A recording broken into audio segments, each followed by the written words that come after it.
I'm Kayvon Stassen. I'm the director of the Frist Center for Autism and Innovation at Vanderbilt. I'm very pleased to have you all joining us today for our monthly Salon series of Frist Center faculty, fellows, and affiliates. We've now had a couple of these, and very happy to have Kendra Oliver, one of our Frist Center faculty fellows, leading today's Salon discussion. And she'll introduce herself in just a minute and introduce the topic. Let me just briefly say a little bit about why we launched this series. Many of you joined us for our Frist Center Fellows and Affiliates orientation back in the fall. I think we did that in September or October. And one of the things that came out of the discussion at that orientation was an interest and a desire among the faculty, fellows, and affiliates of the Frist Center to have some kind of opportunity to learn from one another, learn about what everybody else is sort of working on. And so we launched this Salon series in response to that. And the intention, and I think you're going to see that play out in how Kendra's going to actually do today's session.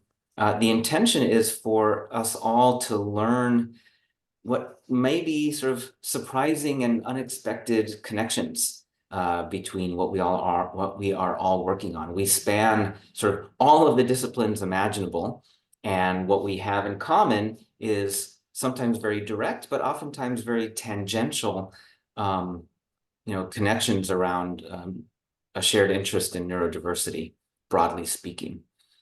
So listen actively, be listening for ways in which what Kendra's going to describe to you might be something that you might want to get involved in, collaborate around, maybe something sparks in your imagination from your own work that could be relevant to contribute.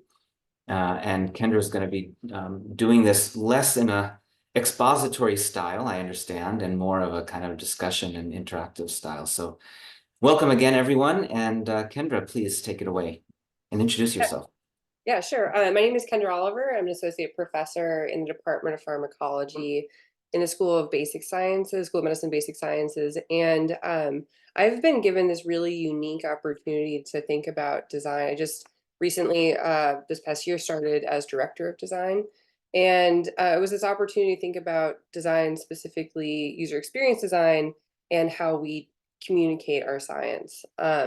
And so what I'm going to be talking about today, and I'll go ahead and just share my screen here, is designing with color and pattern for neurodiversity. And I'm really hoping that this can be a discussion where we talk about your experiences too, using color and pattern and how you communicate your own work.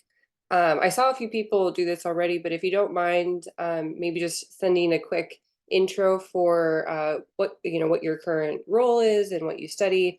I think it'd be really interesting just to kind of see the variety of disciplines represented on this meeting. And again, I'll be asking a number of questions, so I'm hoping this will also kind of get you comfortable talking in the chat. All right, so for today, I kind of see the goal really as encouraging thoughtfulness around color and pattern design choices from a neurodiverse perspective. And I think that part of this talk is really accentuating that and talking about opportunities for thinking about color and pattern when it comes to neurodiversity. So I'm going to start with kind of some basic color theory and psychology. Based on some of the interests here, we'll see. I'm interested to get other people's perspectives. Then I'll go into a little bit of what I've been learning more recently about sensory processing from neurodiverse individuals and what that entails in terms of color and pattern. Then we'll look at some real-world examples of neurodiverse-friendly designs from the literature in a variety of different implementations. And then finally, strategies for involving neurodiverse communities in design process. So this all really started with Helen Guan, who is a senior this year in neuroscience. And so she initially got involved with the Art Lab program, which is a program that I run here at Vanderbilt, looking at the intersection of art and science through workshops. And then she also was involved in an artist in residence program that we run with the Vanderbilt Center for Inflammation, Infection, and Immunology in 2021. And it was during that time that she actually designed a cover that was accepted for Dr. Lars Plock's plate slab, which is really exciting. And after all of those experiences, she came to me with this idea for an immersion project. And she was really interested in thinking about how art and design components could be integrated into education, communication. Really, she's kind of thinking more science and public health information to make it more accessible for people who are neurodivergent. And what we ended up finding, kind of starting with a literature search, was that there was a lot of literature out there in a variety of different kind of perspectives. So this is her initial prism flow diagram, thinking about doing a literature review. She looked at over 564 papers and ended up kind of focusing on 34. Her inclusion criteria were things like the papers discussed visual design, user interface accessibility, or text design. They also would discuss components of visual design, user interface, or text design in relation to autism specifically. It excluded things like user interface accessibility, VR or mobile game design, with no direct connection to improving comprehension. So again, that kind of already focuses it on a comprehension specific. Or it really didn't, the paper didn't discuss any specific components for visual design. And so I'm not going to get into, we'll actually discuss part of what her findings were, but kind of the four major groups that she found was neuroscience studies on visual information processing in autism, integrating visual and textual design for comprehension, existing accessibility guidelines, as well as this organization, the Academic Autism Spectrum Partnership in Research and Education, which it actually had a number of great resources. I'm going to go ahead and just place it here in case anyone hasn't seen that before. But after she was doing this literature review, and I think maybe as academics, we all kind of experienced this a little bit, she wanted something that would be a little bit more practical. So we started thinking more about, well, what could we make? What is something that we can make that could increase the way that or provide guidance for folks that are interested in using color or using making more accessible graphics. And so we decided to, first of all, focus more in on color and pattern. But one of the questions that I'm interested in getting from you right now is if maybe we could take a minute and just add some responses on what kind of visuals you make in your discipline and how big of a problem do you think color and pattern is for you when you're creating these visuals? And you feel free to either use the chat or go ahead and unmute and we can kind of discuss that. Let me see if I can get everybody here. There we go.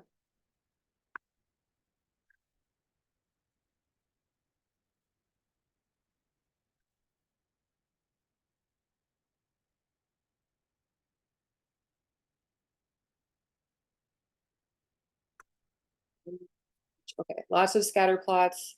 Often, sometimes multiple colors to distinguish differences in categories. Yeah. Krista, if you don't mind me calling on you, especially for human resources and culture and belonging, I was wondering maybe if you were interested in sharing.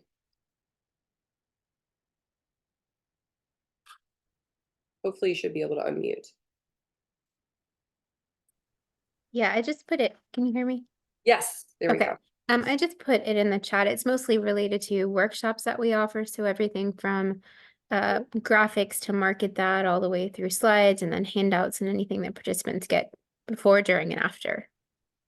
And what is usually the intent with the materials that you're handing out?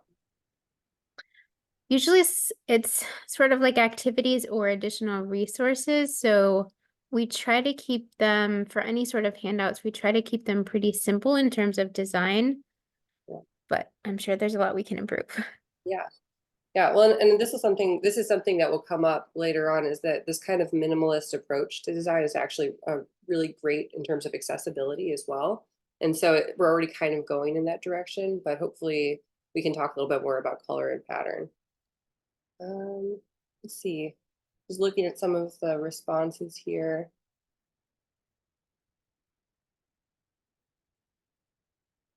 Yeah, I'm wondering, Jennifer, I see that you had generated heat maps, and I'm wondering if you could talk a little bit about that. And because there is a lot of guidance around like using rainbow to for heat maps and what your experience has been. Yeah, hi. This was a little bit while back, but I'm going to have to recreate this graph soon, and I think that using patterns would be a great idea in addition. Essentially, I was looking at the differences in neuronal activity between neurotypical controls and autistic participants, and there were some participants who had much less ranges in the differences, and the colors would just look muted. The default colors for plotting heat maps were very muted. And I was playing around with making a grayscale or different kinds of uh, color schemes, but adding patterns, I think, would have been a lot better in Yeah, that presentation. that'd be really interesting to see how that turns out. I mean, so there's interesting, especially from a scientific perspective, there's been a lot more coming out about the meaning of color, right? For example, rainbow is typically what's used in heat maps, and they kind of are difficult to interpret because of how people view color and interpreting those types of graphics. And so I think it's really interesting that you bring that up, and we can even kind of discuss that later on. But you can see there's a lot of variety in which color is used. And what I'm hoping we can talk about today is not just giving you like this is the steadfast rule on how you use color and pattern, but just being thoughtful about it, thinking, trying new ways, and getting a different perspective. I was being a little bit cheeky with the name of this talk in terms of Taste the Rainbow, but it's really just trying to get a new perspective on color and pattern. So I already did my little introduction, but here's just a brief overview. A PhD in pharmacology, and I again have really been kind of focusing more on this user experience design perspective. And so I consider myself an artisan scientist. I use UX design and design approaches to try and optimize programming or experiences around art and science. And I see this in particular as a way of encouraging new perspective taking when it comes to doing your work. One thing I really want to highlight for this talk in particular is that from my experience, successful design really means better design. I think sometimes we get caught in this kind of thinking that accessibility does not equal pretty, right? And I think that that's a kind of not the right approach to it. That I think actually that simplicity, that kind of minimalistic style actually makes your designs clearer. And especially if we're thinking about designs communicating a clear message, it just gets to that main message sooner. So for my approach, I thought I would share this a little bit with you. I use the double diamond design process. And what that means is a series of divergent and convergent approaches. So you start basically exploring and discovering what is out there, and then you begin to define the problem into what they call here is a how might we question. And then as you think about developing something, for in this case, a guide or a resource to help think about design, you again diverge into the development phase, and then finally converge into a final product in your delivery. And so again, for where we are in this, we're in the designing the right thing. Helen's already gone through and looked at the primary research, but what we're going to be talking about today is really the secondary research, talking to you all, getting feedback on what your experience is, and seeing how that will kind of converge into a how might we that can be more helpful when it comes to using color and pattern. So that leads into the first section, which is color theory and psychology. And some of this might be a little bit basic, but I think it's a good place for us to start, have us all get the same footing. So first of all, I was wondering if you could take a look at this image and tell me the first thing you noticed and how it made you feel. Just do that. Take a quick moment. What is the first thing you notice, and what does it make you feel?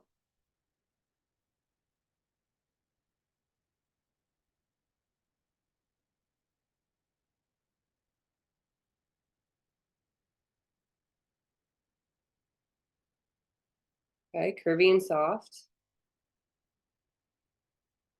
Feel hungry, right? Right? Yeah, for sure. What else? Anything else?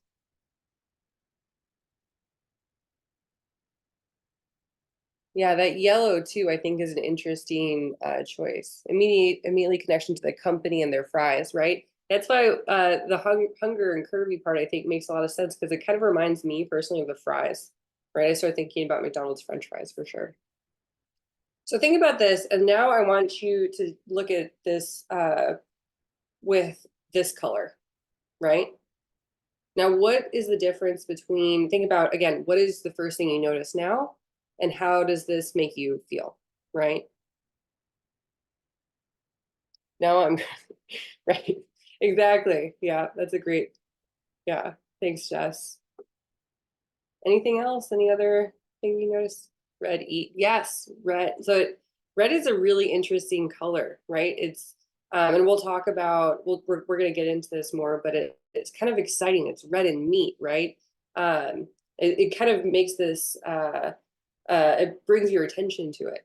And so that can be honestly kind of traumatic in some ways, right? But it gets you to pay attention at the same time. And so we're going to kind of dig more into that. And you can see here how you're really sending messages with color, right? And this is one of those kind of marketing statistics that people use, but 90% of customers evaluate a brand or design based on the color, right? Because that's the first thing you really see. And so I think that's a really important thing. And that's why some of this color psychology is important to know. Okay, so some of the basic color vocabulary that we're going to need to be talking about is primary colors, so red, yellow, blue. And then you have your secondary colors, which are mixtures of the primary, so purple, orange, and green. And then they get into your tertiary colors. Hue basically is another word for color. And then you can mix that with either tint or a white that'll soften it, shade, which will darken the color, or tone, which is the gray that will kind of create a more muted feel to it. So then a few other terms that I think are important when we think about color is saturation or the intensity. So some terms here are drab, faded, rich, and pure. So you go from almost a white basically to a pure color. And then value or brightness, which goes from, again, the pure color all the way to almost black. Luminance is an interesting term that comes up a lot with different softwares, and it really is the intensity of the projection on, or that's projected onto a given surface and direction. Actually, for the astronomy folks in here, this makes a lot of sense in terms of stars, based on my rudimentary understanding. But if we go on beyond thinking just a single color into groups of colors, you can have warm colors, which tend to be more inviting and friendly. They also make objects seem closer versus cool colors, which are tend to actually make objects look further away and more cold. For groups of colors, there's monochromatic, which is basically a single color, and you can begin to play with the shading or tint of that color. Analogous colors, which are basically next to each other on the color wheel. Complementary colors, which are opposites. Triadic colors, which are 3 pegs basically on the color wheel. Split complementary and tetradic. But there's also many different ways in which we can combine these colors into objects and patterns, right? So here's just some of the vocabulary for patterns. To begin with, there's random and planned. So here's an example of a random pattern versus more of a planned pattern. Radial, right, which will move out of that. Rows, grids, alternating, and half drops. And one thing that actually comes up in the research is spatial frequency, right? Which basically refers to how tight these objects get when you're creating the pattern. So now let's kind of get more into the psychology of it. For color and emotion, it's been shown that color has a direct effect on physical responses in our bodies. And so this actually was first studied in 1974, where Jacobs found that red was more stimulating than green, which was more stimulating than blue and other colors. And so this was looking actually at heart rate and awareness for people that were left in a room that had those colors. And they were able to find this based on breathing patterns, pulse, blood pressure, and muscle tension. And this was actually seen again in 1981, where they looked at how color affects EEG readings, heart rate, and the emotional perception of objects. And so overall, you can see that I think what to take from this is that knowing the feeling that you're trying to convey can really help when you're trying to figure out how saturated or contrasted of colors you should use in your graphics. For example, dimness and high saturation tends to represent strong feelings, while brightness and low saturation is with more softer feelings. And calmness with weaker contrast and weaker saturation, when colors that are more active have this stronger contrast and more saturation. All right. And then I know this is tiny and I will share the resources, but I just wanted to show how different cultures interpret different colors, right? So just for simplicity, I'll pick pink. So pink here, and especially the day before Valentine's Day, means love, romance, femininity. But if you look at Thailand, it says it's the color for Tuesday, right? So there can be a lot of different interpretations of color based on the cultural meaning that's tied to that color. And I think that's something to keep in mind. Just to give you an example of how powerful a color can be, this was a study done by Hotstop where they looked at a button color and how, because there's a lot of debate around what colors you should make your buttons in order to get people to click on them, right?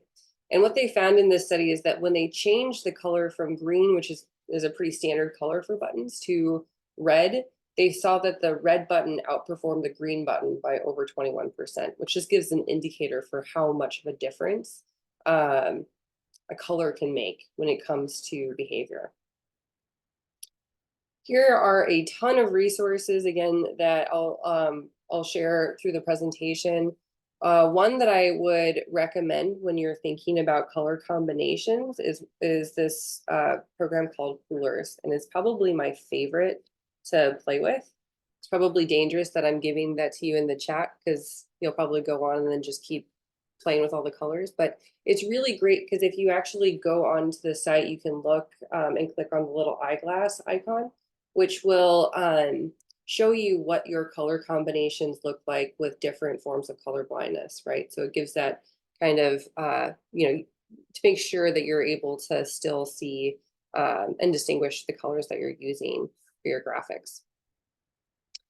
There's a lot to go through, and I know this was kind of fast, but one thing I just wanted to bring this back to was design principles, right? And color, I think, really relates to these three principles that I'm highlighting here. Visual hierarchy, which is a principle for guiding the eye and basically having it pay attention to your different design elements. Contrast, which refers to the juxtaposition of visual elements next to each other, and Gestalt principle, which we'll talk about more. And it basically is our Gestalt principles basically refer to our tendency to look at overall shapes versus individual shapes. Okay, so again, this is another looking for feedback time. I'm wondering, based on what I've said so far, if there's anyone that's interested in responding generally, but also just how does color theory and psychology relate to what you're doing with your work? I've seen some in the chat, a lot of it was graphing different groups, right? But do you think about the combinations of colors and what effect that's having on your reader? I'm just curious.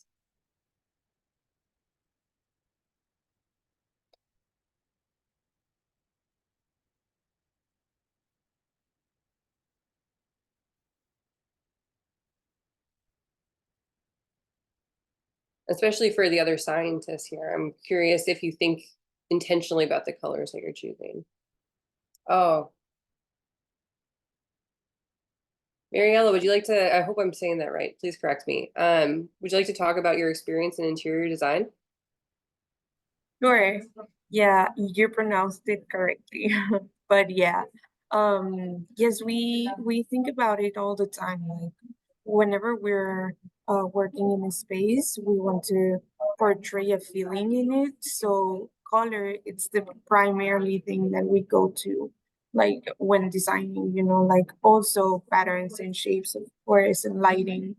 But color has a very strong influence in it. So it's a very strong tool we use. Do you have any good stories about a color and how it's impacted an interior design? Well, yeah, many, but let's say thinking about neurodiversity, well, we worked on some projects related to that, and like using a color in a wall would, help you like increase or decrease the amount of calm in a space. Also, like we work in a retail office of furniture. So whenever you want to pop like a product or something, color is also super helpful. But yeah, I could go on all day. Yeah, thank you. So that I appreciate that. Yeah, I'm curious because this is something that color can be applied in so many different ways, from graphics to physical spaces, and it actually reminds me of recently. I know that there was a VU story about adding blue light into some of the faculty spaces, and based on some of this research, I was wondering, was it just going to make people fall asleep? I mean, I'm not an expert in this, but I was thinking about that, especially as related to interior design. All right, let me just take a look here. Would anyone else like to share their experiences? I'm just trying to read through the chat quickly.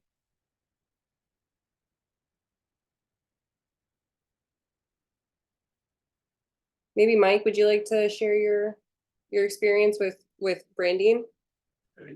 I'd be happy to. I feel like I'm the ignorant one in the group today, but I appreciate being included. So for us, we're always trying to have things come back to green.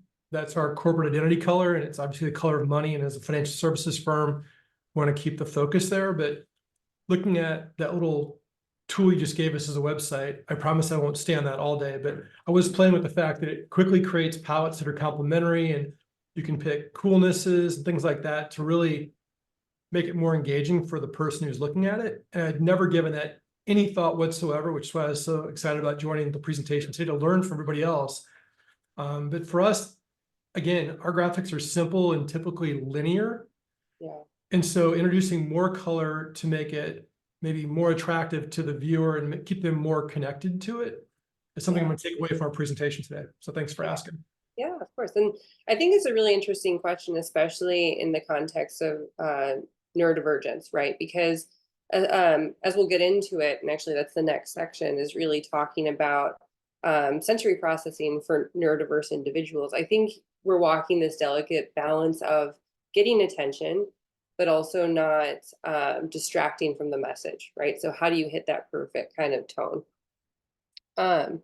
Right, so now I'll just be reviewing some of the literature around this. Again, I'm kind of new to and this is why I joined the group, is to learn more about some of these. So forgive me for kind of giving these overviews, and if you have anything to add, please do. But so one thing that's of note in the neurodiversity field as it relates to color and visuals in general is a detail-focused attentional style. And so the predominance of detailed visual representation basically is common in autism, savantism, and Asperger's syndrome.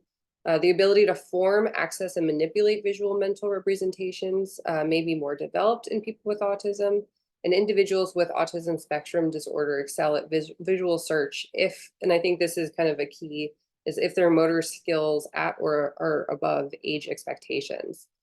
Search efficiency for autism spectrum disorder may be related to enhanced discrimination. So, and basically increased top-down modulation of visual attention. So how much they're actually focusing on a particular object.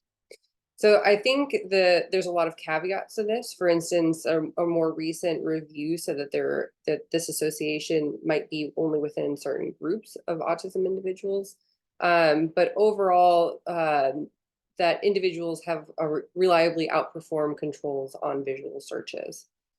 The second kind of key observation is altered sensory sensitivity in autism. And so autistic people can experience both hypersensitivity or over responsiveness and hyposensitivity or under responsiveness to a wide range of stimuli. Most people have a combination of both, and many autistic individuals experience hypersensitivity to bright lights and certain wavelengths. So again, I find this really interesting when we're talking about things like interior design or even digital design, right? Atypical sensory-based behaviors are ubiquitous feature of autism spectrum disorder. Another study in 2021 using twins found a genetic factor that influenced self-reported reactivity to sensory stimuli in autism, while environmental factors influence other sensory issues.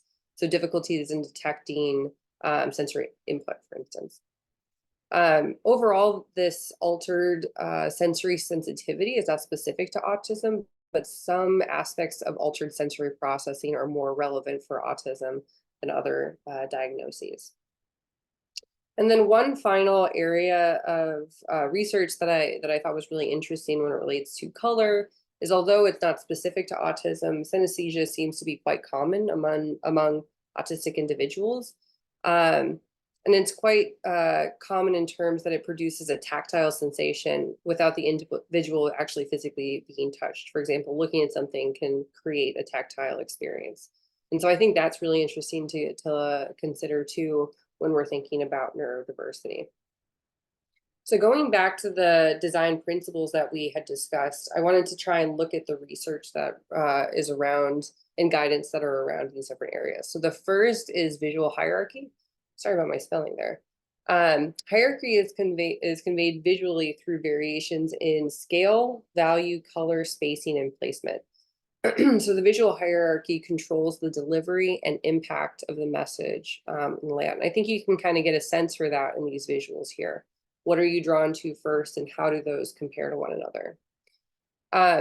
One of the recommendations was to ensure the inclusion was to have a very clear message. So many neurodivergent people will only notice content if it is recognized as the most vital element based on color, shape, and position, right? So it's kind of getting, again, it's kind of good practice just to get to your message as clearly as possible. And that could be using color or size or other factors.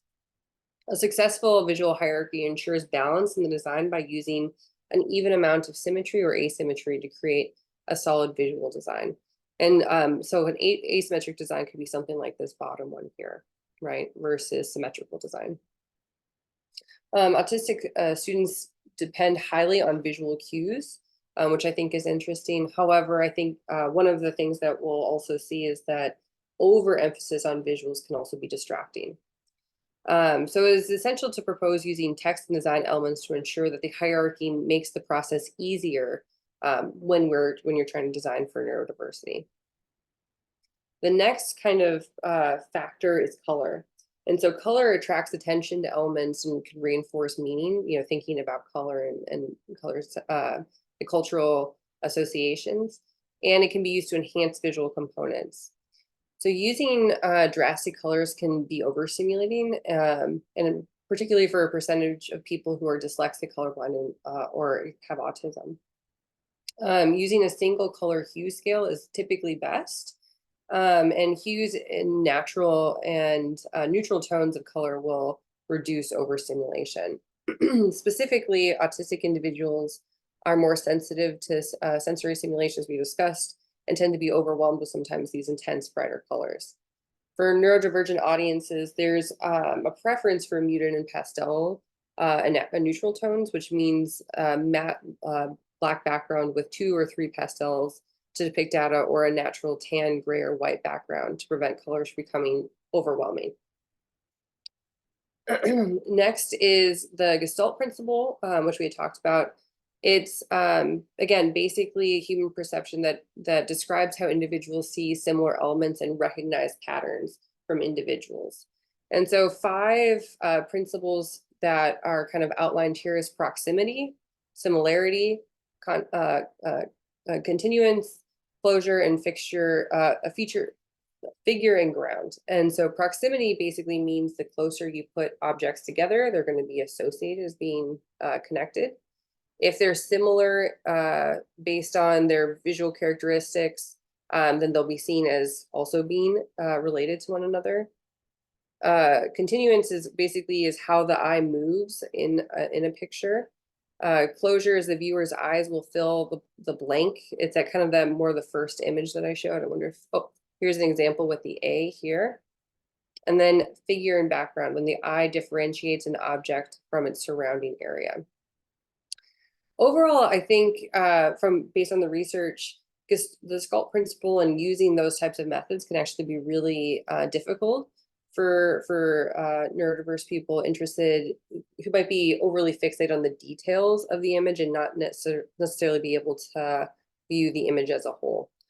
So one example might be this L shape here, where it has the pattern, but it might be difficult to actually pull out that it's supposed to be an L. If that makes sense. And then finally, pattern. So a pattern is basically a principle that can help define a visual quality or surface area. And for heat maps, that might be really interesting to look at. Patterns in nature tend to be organic and irregular and have complexity. However, there's also geometric patterns that we can pull from.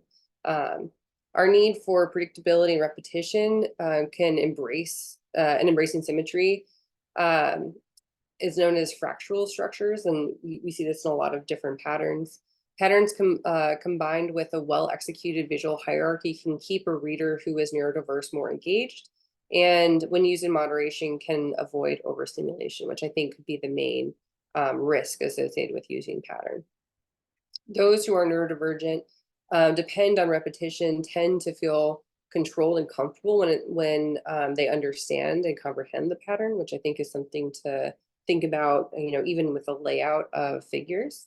And historically, patterns have influenced modern graphic design, thinking mostly about minimalistic design, by giving organization and importance to the shapes and patterns, allowing for graphic designers to produce clean design outlines and incorporate neurodiverse design.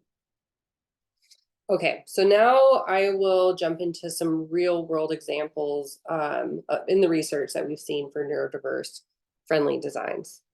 The first that I thought was really interesting, especially as a UX designer, was an app design. And so this was a review that was conducted where they compared a number of different applications on the interface that was used for emotional tagging. They have a specific section that I thought was really interesting about color. And just to highlight one of those sections, individuals with autism spectrum disorder have low preference when it comes to the color yellow as compared to green and brown, when conversely raising their preference. It was mentioned that the yellow color might be reflected as a hypersensitivity color for individuals with ASD and generally becomes the most fatiguing color, which I think is really interesting in terms of that word fatiguing, right? How color might actually become a stressor. One example, which you've already talked with Mariella about, is physical space design. This article was looking at not just autism, but a variety of neurodivergent and neurodisease states in terms of having a checklist for nurses or other health professionals to use when they're trying to make environments more friendly. And so here is an example of a cluttered space with harsh fluorescent lighting that can really be distressing for people with autism. And what I loved for this is how they created a checklist for the visual aspects of an environment that someone could use and kind of go through to see and change their environment in a way that might increase the comfort of neurodiverse individuals. And then finally, I couldn't really find a clear guide, but this article in particular was great in terms of having recommendations, right? And so it suggested single hue scales that minimize high contrast, which can be overwhelming for those who are neurodivergent. They also recommend that organic and geometric patterns can be extremely useful because they're predictable. And then finally, a proper mix of text and images ensures visual hierarchy. So that makes it easier to process.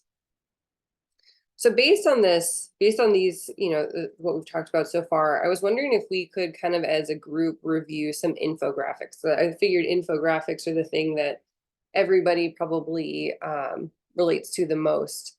I was wondering if we could talk about the visual hierarchy that we see here, the color, anything that relates to Gestalt principles and pattern, and what your thoughts are based on what we just discussed.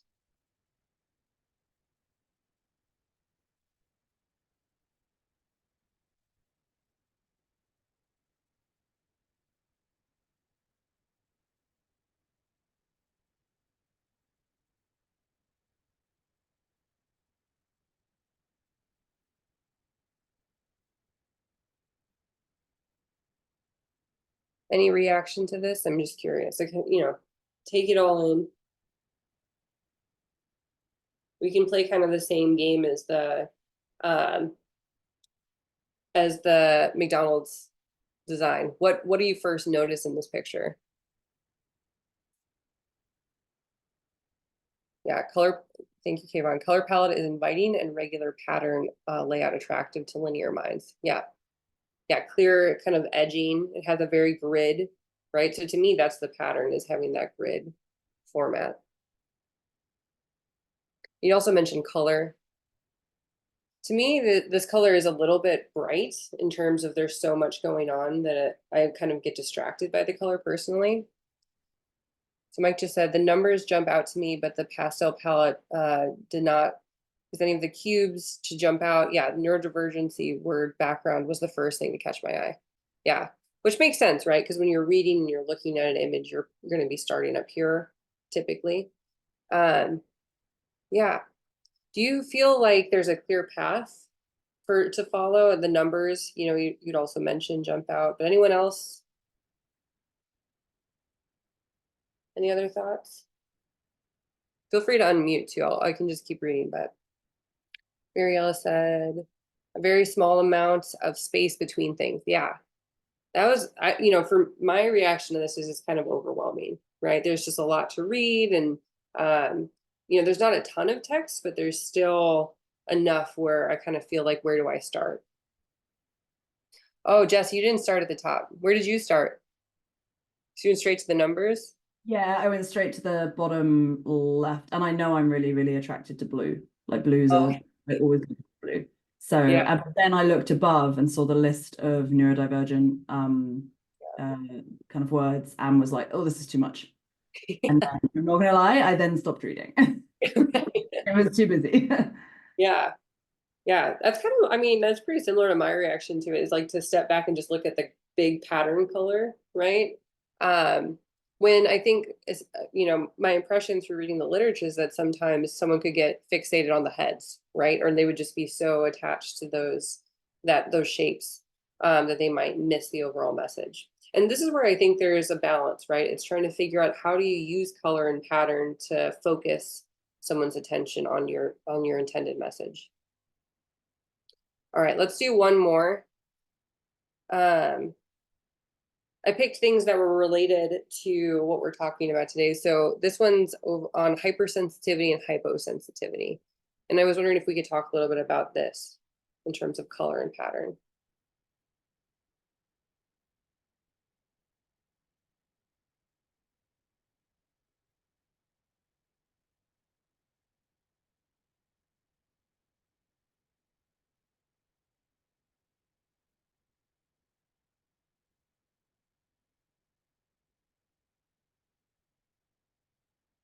Any thoughts?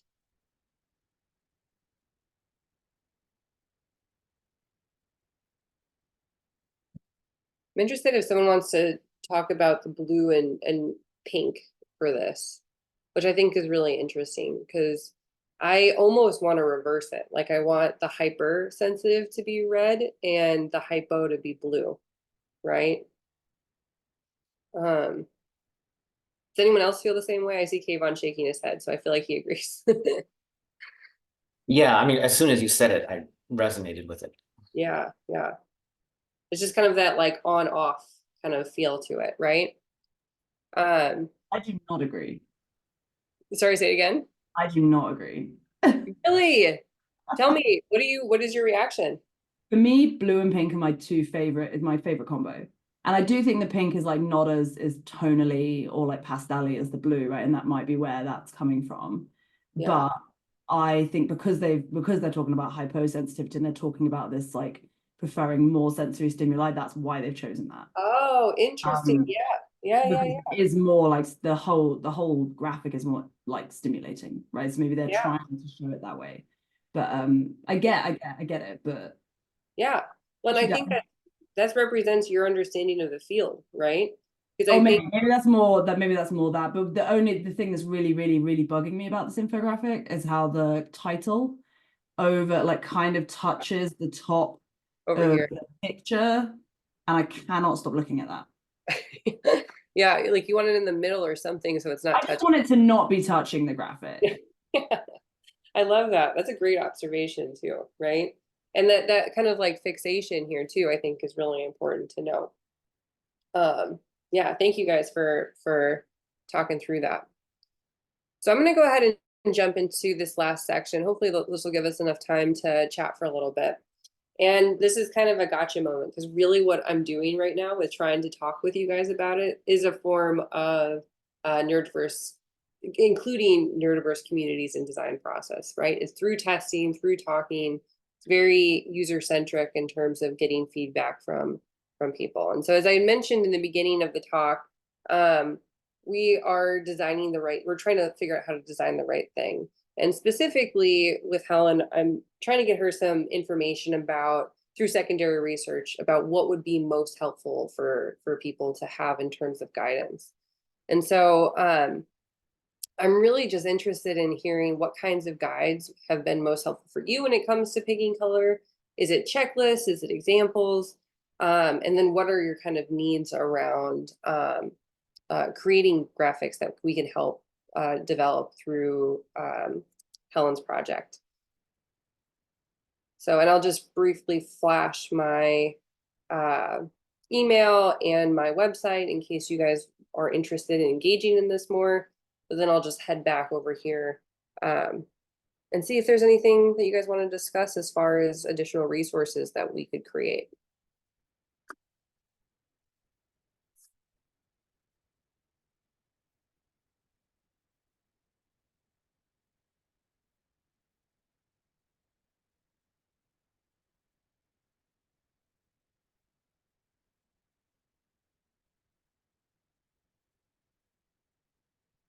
I guess what I might do, because I'm just terrible at waiting in silence, is we'll just maybe go around the group and just see if there's anything that really resonates with you in your research or any thoughts.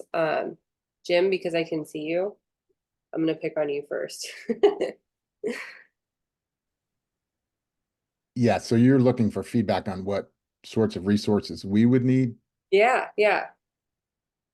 Yeah, I mean, so I love thinking about this because certainly thinking about how to make, say, the results of research more accessible to everyone is not, as I'm sure you know, or everybody knows here, is not part of our training as scientists. And in fact, journal editors, et cetera, are constantly telling us to do, black and white and the minimalist kind of thing.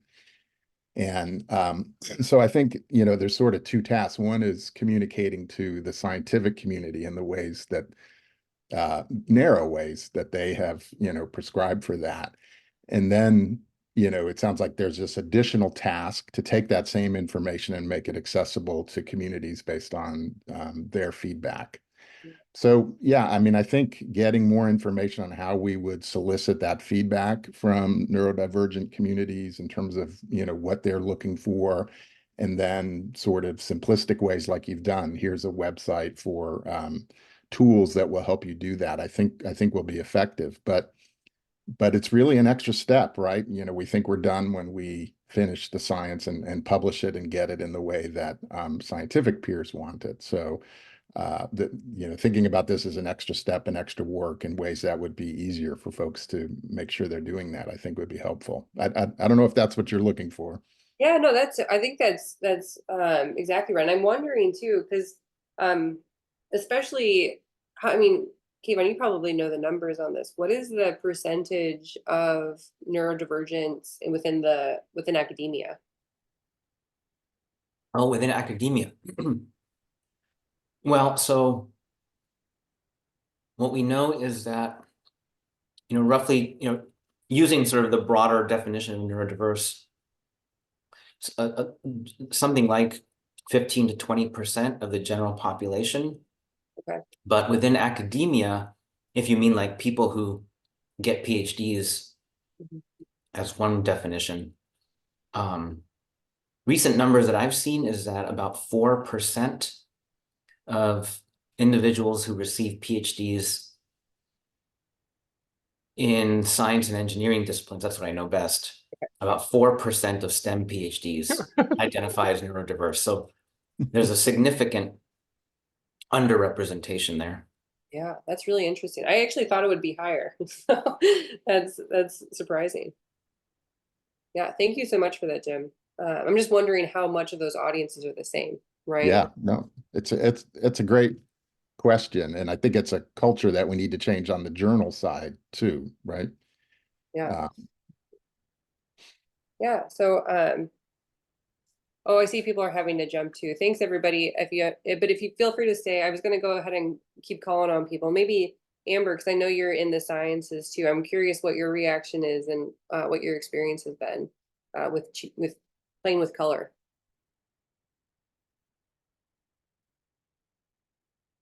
I'm sorry if I call on you and you can't answer. How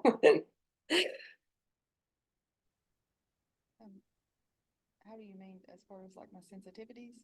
Yes, I'm just curious, like especially in your work, have you been able to do you think about color? What would be helpful to think about color to make it more accessible? Well, I'm autistic, so I actually do a lot of like mine based on the overwhelmingness that I feel with trying to read other people's. So it's and then the main thing I try to add is color blindness because I don't experience that, but I usually try to really leave it minimalist. Not a Okay. lot to do with any figures and nothing too bright Yeah. because that's too much for me. Yeah. Yeah. Do you have any resources that you use when you're starting to create your figures to There's one that I've used on the past two papers. It helps you distinguish them for colorblind people.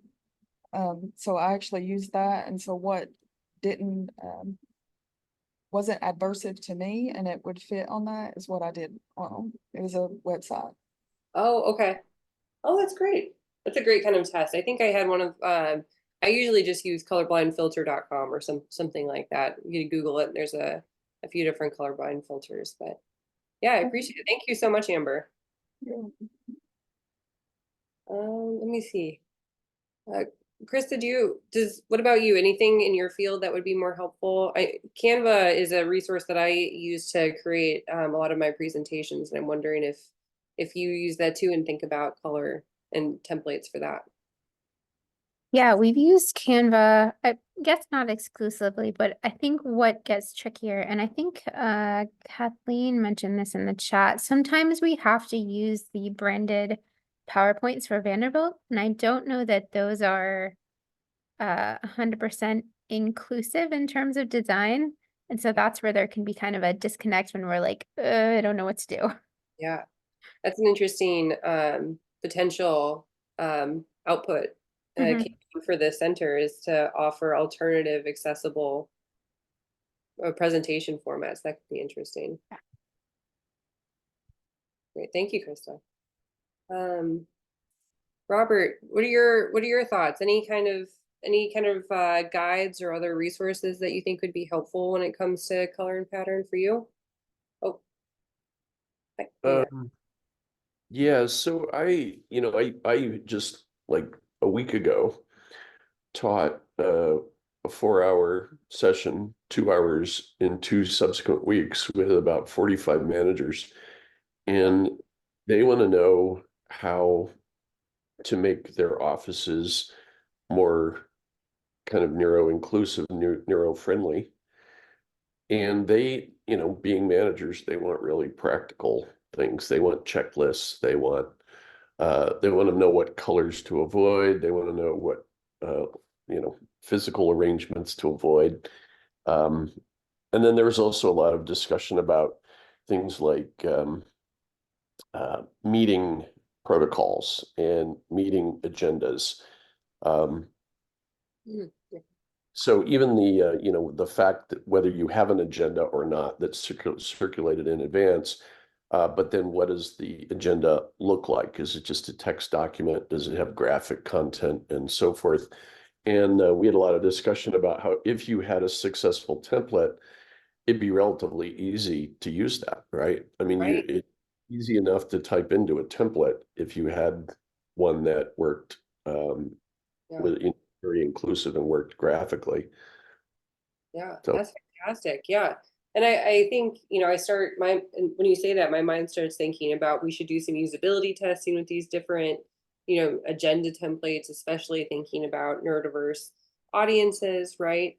And having validated templates, right? Where we know they're not overstimulating, they can guide someone through the meeting agenda. Yeah, that's fantastic. Thank you so much, Robert. I appreciate that input. sure. All right, well, we have 1 minute left, so yeah. Any last comments, Kayvon? I'll just kind of hand it back over to you, I think. Thank you so much, Kendra. I mean, this has been such a perfect example of the kind of thing that we hope for with this series. I mean, how many of us before this conversation have deeply thought about the topics that you brought to us today? Just sparks the thinking, and it teaches us something, and it gets us thinking about solutions in the different spaces and communities that we interact with, and potentially, ideas for collaboration too. So thank you again, Kendra, really great. Yeah. Thank you all for attending. We'll get some information out soon about our March 18th seminar, which will be the next one in the series. And have a great rest of the day. Thanks, everyone. Take care. Bye, everybody. Thanks, Kendra. That was great. Yeah, of course. Bye. Thanks, Jess. Bye.